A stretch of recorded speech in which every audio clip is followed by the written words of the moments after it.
చాలా మంది తెలంగాణ రాష్ట్రానికి సంబంధించినటువంటి అనేక మంది సైనికులు సైన్యంలో చేరి రకరకాల యుద్ధాలలో పాల్గొనడం అనేది జరిగింది. ఈ వారిలో తెలంగాణ ముఖ్యంగా గత ఆంధ్రప్రదేశ్ రాష్ట్రానికి సంబంధించినటువంటి అనేక మంది సైనికులు వివిధ వార్లలో చనిపోవడం అనేది జరిగింది. ముఖ్యంగా చనిపోయినటువంటి కుటుంబాలకు ప్రభుత్వం వైపు నుంచి ఏ రకమైనటువంటి సహాయ సహకారాలు అందలేదు. ఈ మధ్య కాలంలో ఒక సంతోష్ అనేటువంటి ఒక ఆర్మీ సైనికుడు సూర్యాపేట జిల్లాకు సంబంధించినటువంటి ఒక వ్యక్తి చనిపోతే అతనికి ప్రభుత్వం 600 గజాల స్థలం నంజరైజ్లో ఇచ్చింది. దాంతోపాటు చనిపోయినటువంటి ఆ సైనికుడి భార్యకు ఒక గెజిటెడ్ ఆఫీసర్ ఉద్యోగం ఇచ్చింది. దాంతోపాటు ఒక 5 కోట్ల రూపాయలు ప్రభుత్వం ఆర్థిక సాయం కూడా చేయడం అనేది జరిగింది. మరి ఈ సంతోష్ అనేటటువంటి సైనికుడు ఎట్లయితే చనిపోయిందో అదే పద్ధతులలో ఈ తెలంగాణ ఆంధ్రప్రదేశ్ 2 రాష్ట్రాలకు సంబంధించినటువంటి అనేక మంది తెలుగు సైనికులు రకరకాల వార్లలో చనిపోవడం అనేది జరిగింది. కానీ గతంలో ఉన్నటువంటి ప్రభుత్వాలు చనిపోయినటువంటి కుటుంబాలకు కానీ భార్య పిల్లలకు ఏ రకమైనటువంటి సహాయ సహకారాలు ఆర్థిక సాయం చేయలేదు, ఉద్యోగాలు ఇవ్వలేదు, లేకపోతే ప్లాట్లు ఇవ్వలేదు, చాలా మందికి ఏ రకమైనటువంటి ఆర్థిక సాయం చేయలేదు. దాంతో ఏంటంటే దేశం కోసం పనిచేసి స్వతంత్రం కోసం పనిచేసి భారత్ పాకిస్తాన్ బార్డర్లో రకరకాలుగా దెబ్బలు తిని వార్లలో చనిపోయినటువంటి అనేక మంది సైనికులకు గతంలో ఉన్నటువంటి ప్రభుత్వాలు ఏ రకమైనటువంటి సాయం చేయలేదు. చాలా బాధాకరమైనటువంటి అంశం ఏంటంటే ఆ వార్లో చనిపోయినటువంటి అనేక మంది సైనికుల యొక్క భార్యలు పిల్లలు ఉండడానికి ఇల్లు లేక తినడానికి తిండి లేక రకరకాలుగా బాధలు పడుతున్నటువంటి పరిస్థితి కనపడతా ఉంది. ఈ సైనికులకు సంబంధించినటువంటి సమస్యల మీద తర్వాత చాలా మంది సుమారు ఈ రాష్ట్రంలో 950 మంది సైనికులు సైన్యంలో పనిచేసి జనం కోసం భారతదేశం కోసం పనిచేయటం అనేది జరిగింది. ఈ మాత్రం ప్రజలందరూ కూడా క్షేమంగా ఉన్నారు అనంటే దాని వెనకాల బార్డర్లో పనిచేస్తున్నటువంటి సైనికుల యొక్క గొప్పతనమే. అట్లాంటి సైనికులు రిటైర్ అయిన తర్వాత చాలా మందికి ప్రభుత్వం ఇవ్వాల్సినటువంటి సైనికులకు ఇచ్చేటటువంటి భూమి ఇవ్వలేదు. చాలా ఇవ్వకపోవడం మూలంగా వాళ్ళందరూ కూడా అర్ధాకలితోటి చచ్చిపోతున్నటువంటి పరిస్థితి, ఇల్లు లేక బాధపడుతున్నటువంటి పరిస్థితి. ఇట్లాంటి వార్లో చనిపోయినటువంటి సైనికులకు ఆర్థిక సాయం చేయాలని, ప్రభుత్వం నుంచి డబ్బులు ఇవ్వాలని, లేదు ప్లాట్లు ఇవ్వాలని, సైనికులుగా పనిచేసి రిటైర్ అయినటువంటి అనేక మందికి 5 ఎకరాల భూమి ఇవ్వాలని, దాంతోపాటు వాళ్ళకు కూడా డబుల్ బెడ్రూమ్స్ ఇవ్వాలని సైనికులకు సంబంధించినటువంటి ఒక నాయకుడిగా మరి అమ్మాయిక రంగయ్య గారు పనిచేయటం అనేది జరుగుతా ఉంది.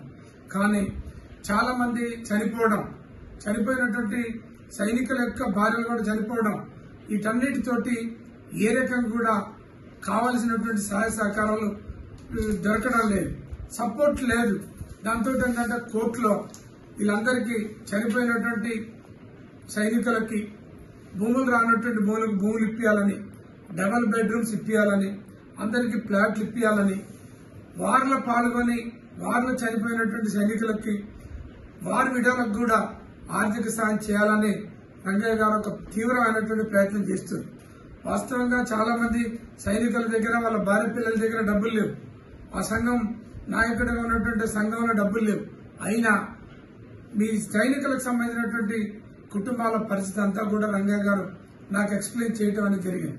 అయితే రాపోలు భాస్కర్ అనేటటువంటి న్యాయవాదిగా పనిచేస్తున్నటువంటి నేను, మీరు దేశం కోసం మీ కుటుంబ సభ్యులుగా ఉండి సైనికులుగా పనిచేసి అనేక మంది చనిపోవడం అనేది జరిగింది.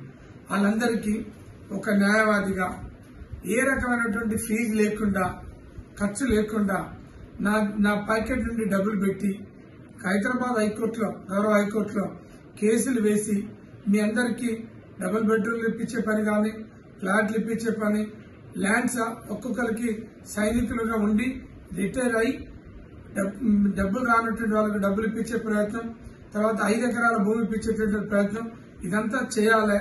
దానికి సంబంధించినటువంటి విషయమై రంగయ్య గారితో హైదరాబాద్ హైకోర్టులో ఒక పబ్లిక్ ఇంట్రెస్ట్ లిటిగేషన్ వేయాలని నేను కావాల్సినటువంటి సమాచారం అంతా వారితో తెప్పించుకోవడం అని జరిగింది.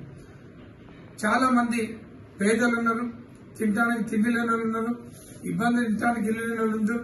వీళ్ళందరికీ కావాల్సినటువంటి సహాయ సహకారాలు చేయడానికి ప్రభుత్వం నుండి ఇప్పించేటటువంటి క్రమంలో కొన్ని కేసులు వేసేది ఉంది. మీరందరూ కూడా వారు విడుదలగా ఉన్నటువంటి మీరు మీ భర్త ఏ వారంలో చనిపోయిండు ఆ వివరాలు, చనిపోయినటువంటి డెత్ సర్టిఫికెట్, ఆధార్ కార్డులు, దానికి సంబంధించినటువంటి పూర్తి వివరాలు, మీ భర్త సైనికుడిగా పనిచేస్తున్నప్పుడు ఇచ్చినటువంటి కొన్ని సర్టిఫికెట్లు, ఐడి కార్డ్స్, తర్వాత వీటన్నిటిని కూడా మీరు రంగయ్య గారికి మీరు హ్యాండ్ ఓవర్ చేయండి. మీరెవ్వరు కూడా ఒక్క రూపాయి కూడా మీరు ఇవ్వాల్సినటువంటి పని లేదు. ఒక్క న్యాయవాదిగా మీరు పడుతున్నటువంటి బాధలన్నింటినీ కూడా గమనించినటువంటి నేను ఖర్చు మొత్తం నేను పెట్టుకుంటాం. కావాల్సినటువంటి పిటిషన్లు వేసి మీకు కావాల్సినటువంటి ఆర్థిక సహాయం, డబుల్ బెడ్రూమ్స్, ఫ్లాట్లు, 5 ఎకరాల భూమి, తర్వాత వార్ వీడియోస్, ఎవరైతే వార్లు చనిపోయినటువంటి వాళ్ళు ఉంటారో వాళ్ళకు ప్రభుత్వం నుంచి ఆర్థిక సహాయం ఇప్పించేటటువంటి ప్రయత్నం నేను చేస్తాం. ఆ రకంగా మీకు కావాల్సినటువంటి డాక్యుమెంట్లు రంగయ్య గారు మిమ్మల్ని అడుగుతారు.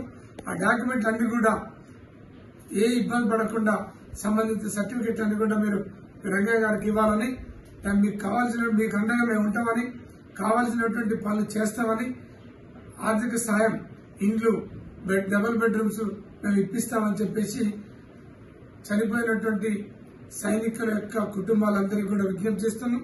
బతుకున్నటువంటి సైనికులకు కూడా విజ్ఞప్తి చేస్తున్నాం. ఆ రకంగా మీరు డాక్యుమెంట్ హ్యాండిల్ చేయాలని కోరుతున్నాం. నమస్కారం. Rapolu Bhaskar, high court advocate, Hyderabad.